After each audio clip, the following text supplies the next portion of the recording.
আম্মা খবর আছে, গরম একটা খবর আছে। কি গরম কব? একদম সর্বনাশ হয়ে গেছে আম্মা। কি কও জামাই? আপনি গেলেন না নীলপর কালাবার দিতে, ওই সময় আমার মাথায় একটা বুদ্ধি খেলে গেল যে আমি বাড়িতে বসে থাকুম, আমি একটা কাজ করি, রান্না বান্না করি।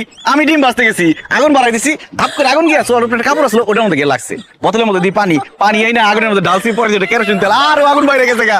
পরে এরপরে ওই আগুন ঢাকুনের লিগে পাতা শাড়ি আপনার কাপড় চোপড় যা আছে সব দিছি।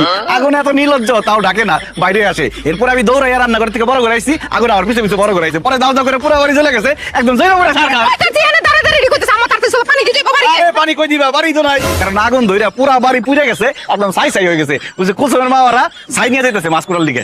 আরে এত কিছু হয়ে গেছে, তুমি খাড়া খাড়া কেলে কেলে হাসতাছো কে? আরে হাসুন না, আম্মাই তো কইছে যত কষ্টই হোক, কষ্ট থাকবে মনের মধ্যে, মুখের মধ্যে থাকবো হাসি। তাহলে আশেপাশে 10 গ্রামের লোকজন জানবো আমরা অনেক সুখী পরিবার। রাখো তোমার সুই পরিবার। এই তোমার কি বাড়ি ঘর আছে? আম্মা বাড়ি ঘর থাকলে কি আমি ঘর জামাই থাকি? আমরা তো কই থাকবো, আমার তো তাহলে নি জায়গা নাই গা। আমি তো আম্মা দেখতাছি যে আপনি আমার ভিক্ষা করা লাগবো।